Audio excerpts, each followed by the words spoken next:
Hi, everybody. I just wanted to hop in quick before today's episode to remind you that we are doing a giveaway of 6 months of Realms Plus subscription.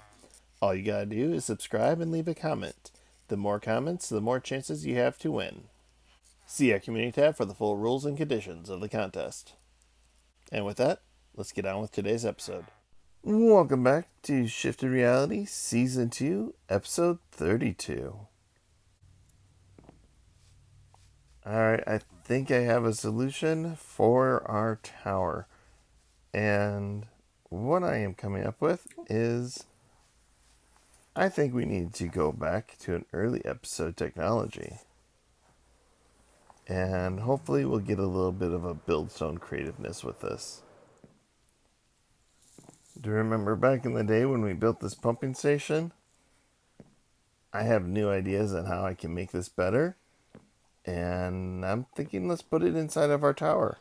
Let's make it into a water station tower that is pumping water up and down the mountainside to better serve our village, as we've already established that they have a little bit of a pumping technology with our fountain. I think we can take this concept here that we did with this one, combine it with the water station we put down there, and put the two together into something really cool today. So let's get to it. And my son's been working on a project he wants to bring into the realm before the end of summer and school starts up again. So let's see what he has in mind there. So aside from this corner that goes up a bit higher, most of the space you could probably utilize by tearing everything down to about the Y level 100 level. And then just putting in a floor right along here. I could probably try and just use some of the dirt from like tearing down this top pole, the bits above Y level 100. Yeah, so I would say go ahead and start digging out and building your floor area, and then we can worry about terraforming the rest of it later on when you want to. So like later I'm like closer to the end of it. Yeah, it wouldn't be the first time that we've built first and then fit it into the terrain later. Yeah, and of course, now that you have a bunch of snowballs, you can, keep the happy gas nearby, as they will go to whoever's holding a snowball. So that's how you get them down from the sky. Here, follow me. Because he's probably going to sleep right now because it's getting dark.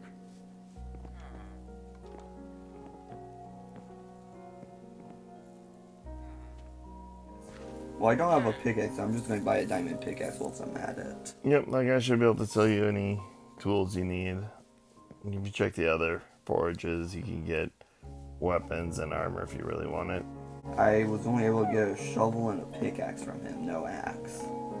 Yep, the weaponsmith guy has the axes. I can probably try and find the weaponsmith just to get myself some actually good gear. Well, otherwise it's good to have you back on the server, and can't wait to see what you add to the base. Okay.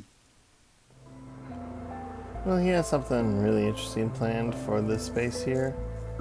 I seen a little bit of a preview of what he wants to bring in, and I think it's going to fit in really well with the overall structure and vibe. We'll see if it takes him as long as it's been taking his brother to build the lighthouse, but whatever. It's all about the journey. It's all about having fun and being creative. And it is always good to have your family with you. Okay, so the plan is to put in Buildstone at our tower to expand our waterworks. We are going to need copper for the design, and that is going to take, let's just say all the copper we have, probably.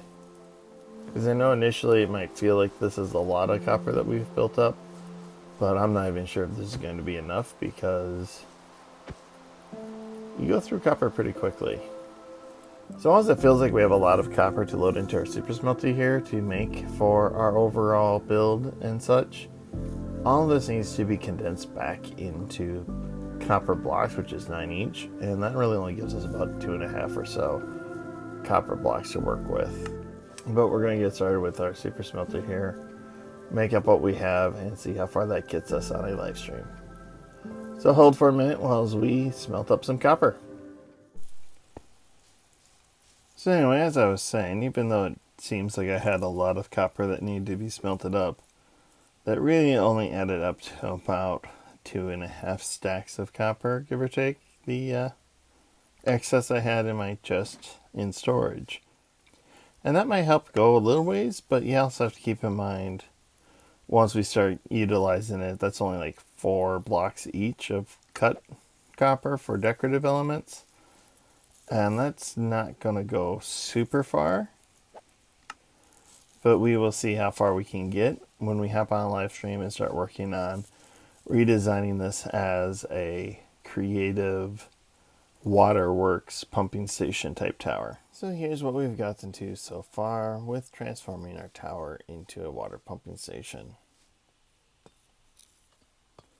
We have the main pump system over here where I incorporated this as kind of like a water spillway system, and you can see down there a little bit of a drain that allows it to pour off the excess pressure.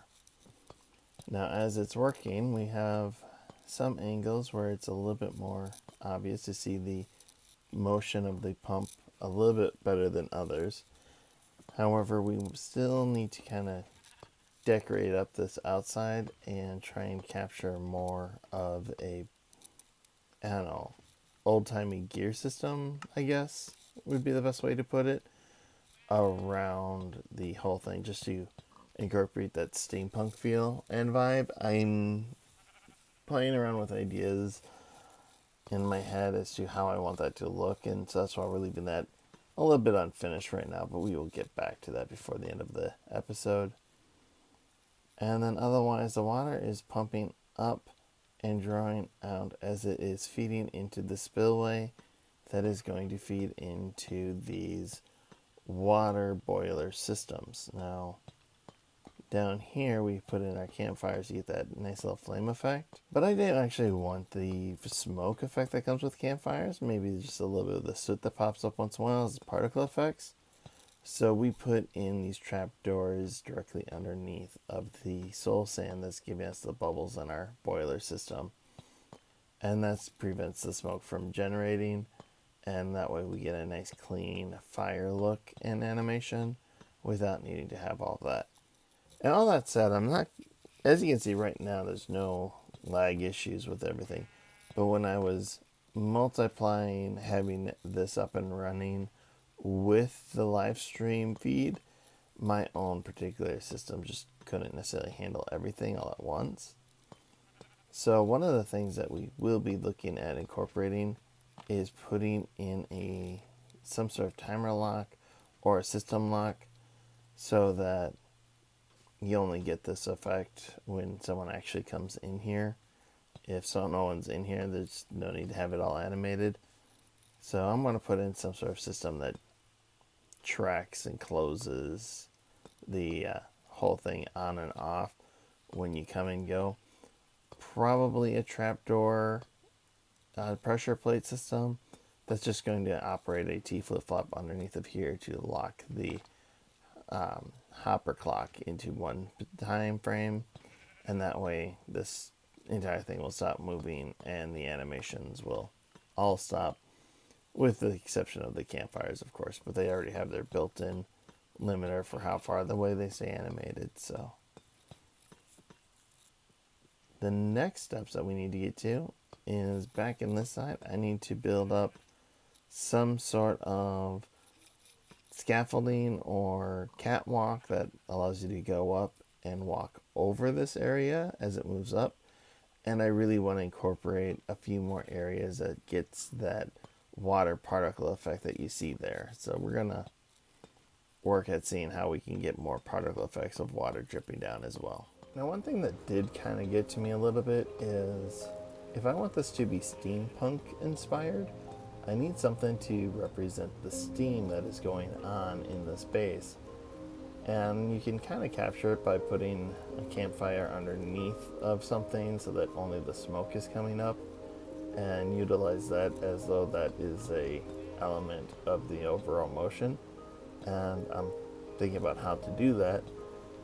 But then I had an inspiration of these breeze rods. Now this is probably my most wasteful idea, but here it is. Because I wanted something to top off the stack of this piston pumping the water up and down, and unfortunately I can't really capture a water system inside of there. But I didn't want it to extend like super high up, so I didn't want to have to put another observer on top of that. When it occurred to me that I could actually just loop this observer signal back through the dispenser into this dispenser as well. So that allows me to add on an element to go up without having to go too high up. I can only do the dispenser with just the single one, and that's gonna work. And you're gonna see why this is, as I said, a very wasteful design, and definitely a reason why I will later on need to set this so that it will only go off in times when someone is actually in here to see it, because otherwise this will just all be wasted and there's not going to be a point to it. So we're going to put in some wind breezes or charges, whatever, right there. And every time it goes off, every time the pump works, there's just this little burst of steam or air that, as the machine is pumping and moving, it releases the pressure. Is it wasteful? Yes. Is it kind of cool? I think yes. But what do you think? Let me know in the comments down below. Alright, I know I said I was getting to scaffolding and stairs up to the second level already a couple times. But what kind of buildstone would this be without some form of fan? And again, I want to thank Jake Colton and the Buildstone Community for both the inspiration and the advice and recommendations that helps build and keep me going on these kind of things.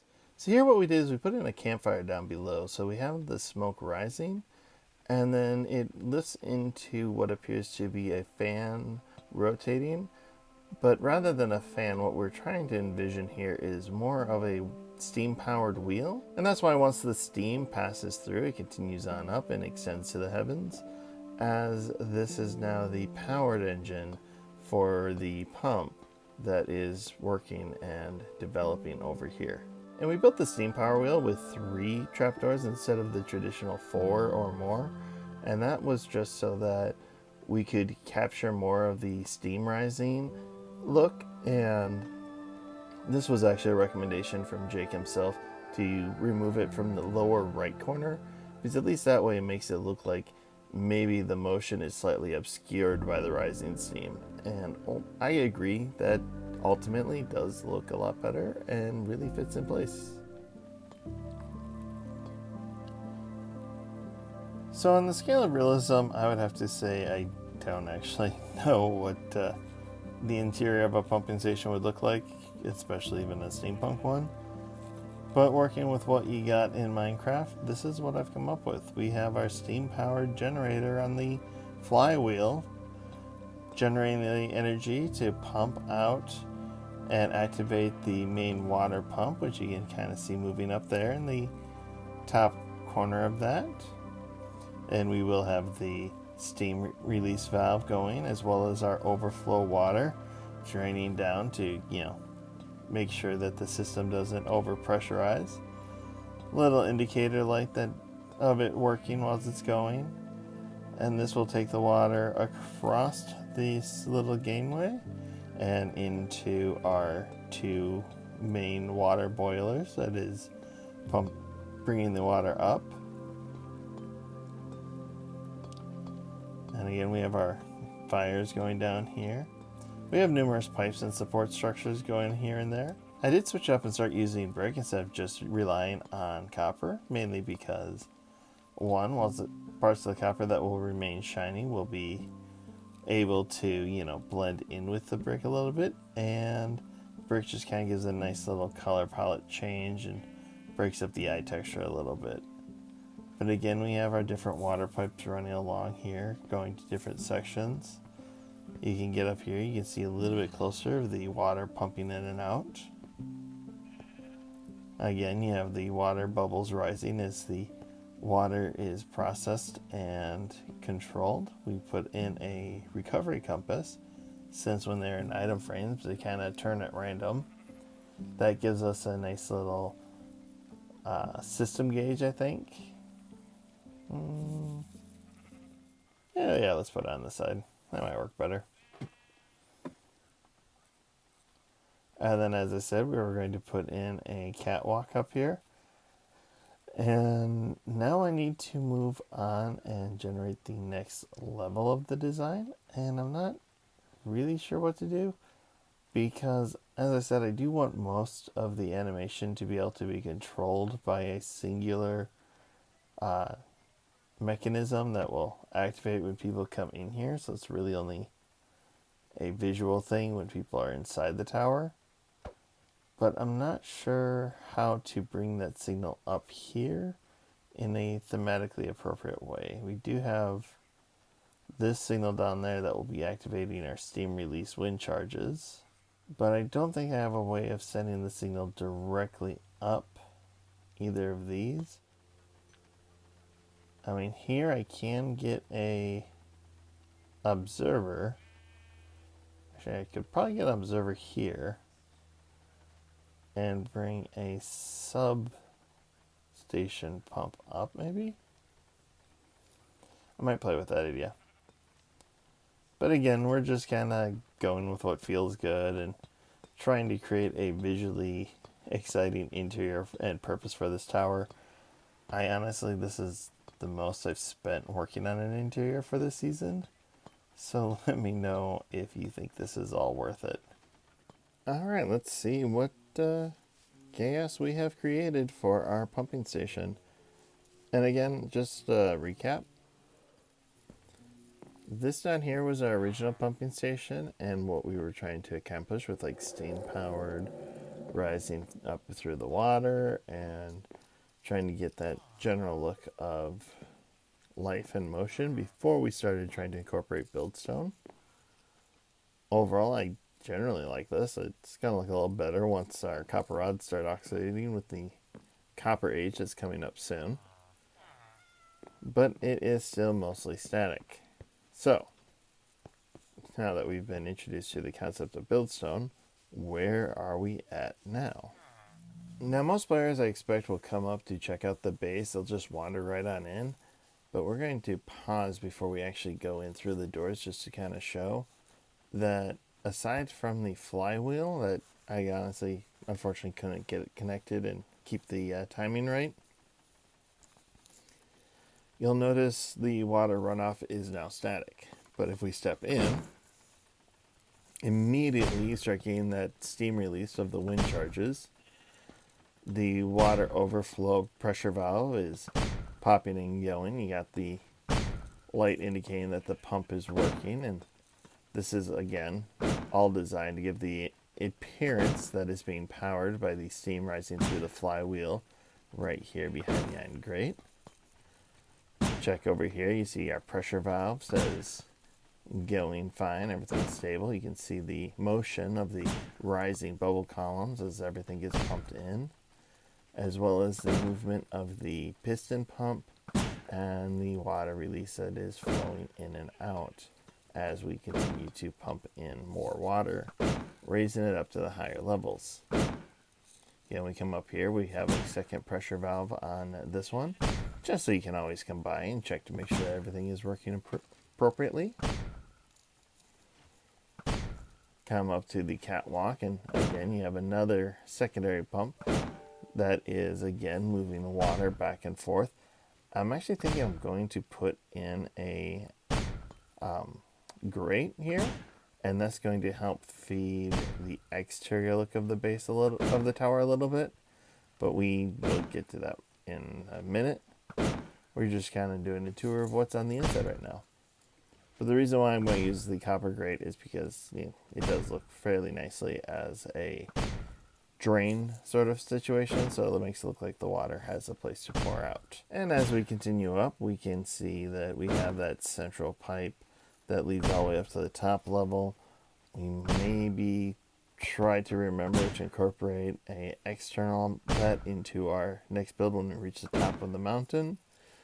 But in the meantime, we just have the secondary pump system that is again moving the water in the multiple directions that it needs to go.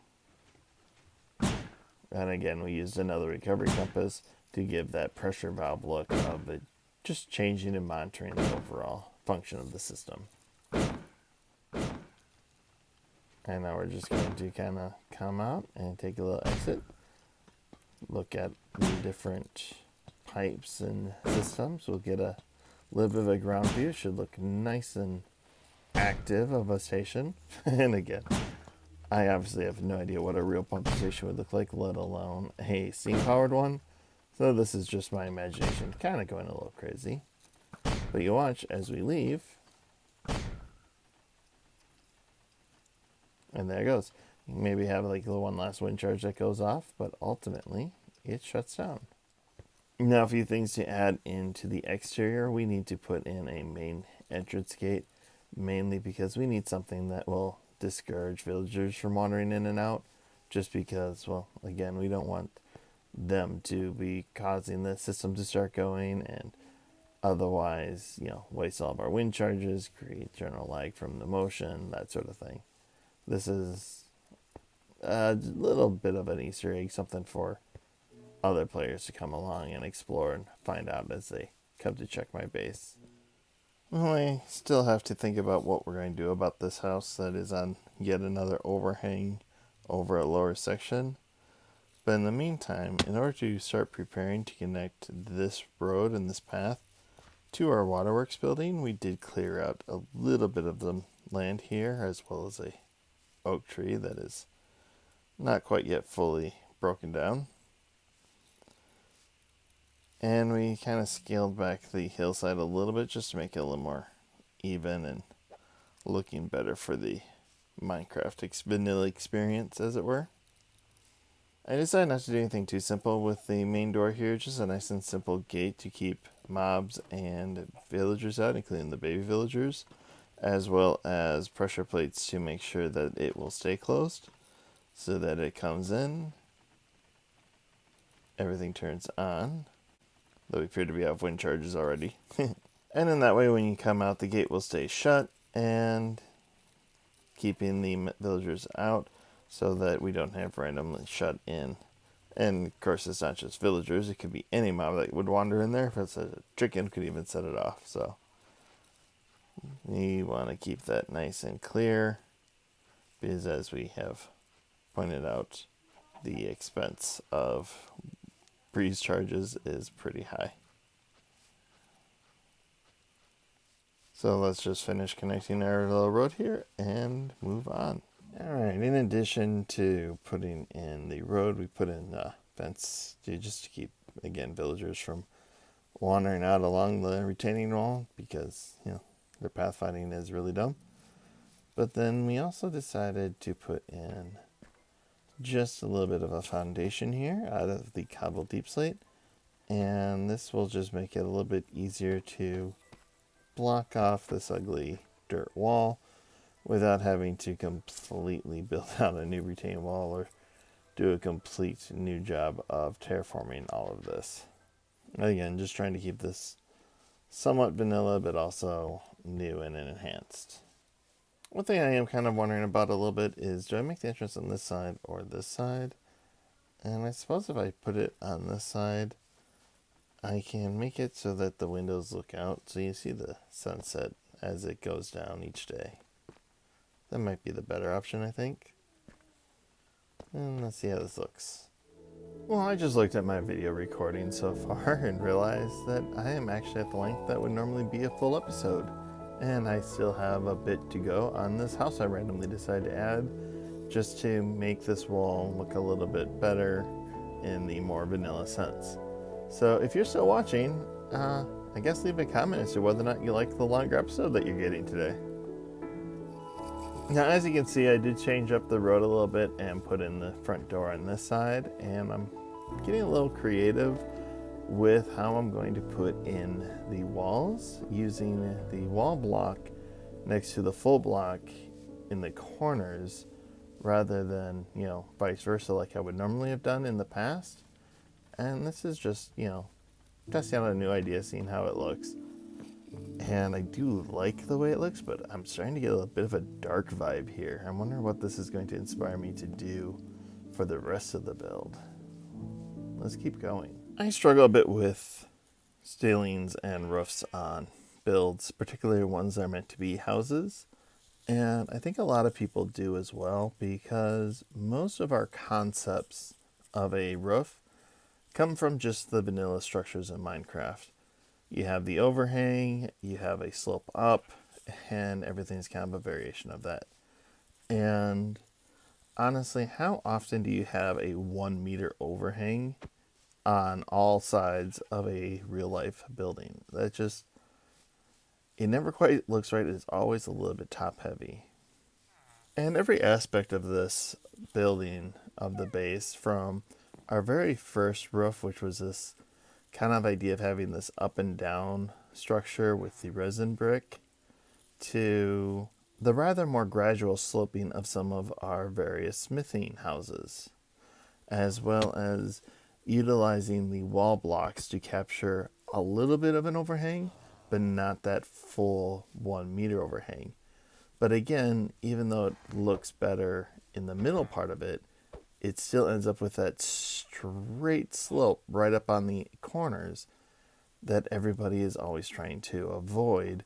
And that's why you keep getting the large 1 meter overhang on them. And you can see in just about every single one of my builds, including like this one, where I have that raised portion with a little bit of the wall on top before I have the 1 meter overhang slabs between them, is again, I'm always trying to just capture a different depth in these. And that is something you can see through a lot of these bases.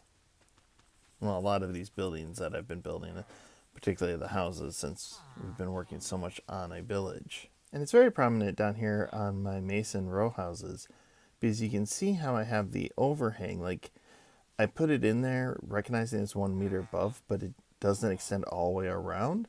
And that is to capture the idea that, you might install something like this to keep you out of the rain a little bit when you're coming home. And then the decorative one, stairs upside down, even though those are also 1 meter out, because of the two prongs of the upside down stair blocks, that creates the illusion with between the height and the transition from wall blocks to solid blocks up there. It all ties together to shift the eye so you're not seeing how wide and how far out that is actually sticking. And we are also avoiding putting it on all sides with some gaps here and there. So why am I going back and discussing what I've done with some previous roofs? Well, that all comes back to the new house that we're putting in next to our water pump tower. And I was trying to incorporate a little bit of all of it. Utilizing the upside down stairs here, it creates a decorative element that breaks apart the straight wall look, and putting the fence post underneath of it gives that textural look like it's serving a purpose to be sticking out that far. And then the leaving the only half of a slab distance that's hanging out freely, making it not seem quite so large. Similarly, since I decided to use the wall blocks in the corners this time, I'm able to get that much less pronounced overhang right there, while still capturing an overhang along here. But that's not necessarily out of place to have an overhang right next to the house to prevent water runoff and such. Then the overall remaining aspect of it, we can just kind of do a more graduate rise up and decorative elements to the top of the house, even if we are otherwise still stuck to our larger blocks. And this keeps it from having too much of a straight pattern where we're losing our textures and our depths because one block merges into a next, and allows us to not have the things that are like a very jarring transition from one to the other. Now, because we're having a lot of issues with different villagers wondering about and not really knowing where to go or what to latch onto, I'm trying to avoid using any more workstations as decorative blocks. So, whilst I would normally use like a smoke or something in here for the center hearth, I think just putting in a regular furnace is going to work better. And I decided I wanted to put in a little bit of an interior in here. I don't know how much I'm going to honestly come back to. I have a lot of ideas of what I could do if I was carrying, but I'm not really using inside spaces too much in this particular season. So I just put in a center furnace with a smokestack rising up to a chimney. And rather than doing a big square chimney like I did for creating the smokestacks on top of our masonry houses, and those were just because I wanted to have that animation of the rising smoke. But again, I knew I'd be creating something where I'd be frequently walking past this area. So I wanted something that would draw the eye to give motion and life to the village. So similarly along here, since I'm not really planning on anything that's going to have you walking by and looking at the top of this building anytime soon, I decided to use a little bit more of a old school technique and a little bit more of a subtle chimney effect that is smaller, looks a bit more natural to the size and shape of chimneys that you would actually experience in the real world, just by using the solid block to the same style of wall block topped off with a pair of pots to give that inner look that real chimneys will tend to have, especially the older ones, where they had the center pipe that would be the smokestack and then a decorative wrap around it. And yes, I do know there are some, if we're talking about old school chimney effects, I do know there are some efforts where you can put in different blocks and glass panes and such to make it look like smoke is rising from a distance. But again, those are all static, and I don't want that. I want things to have life. I want things to have motion. And unless I can figure out a way to get actual smoke to be rising from this, it's just going to be the way it is. Unfortunately, when you put a campfire underneath one block and then put a second block on top, it fully stops it. So I don't expect to see smoke rising from the chimney on the exterior anytime soon. But all in all, what do you think of the new house?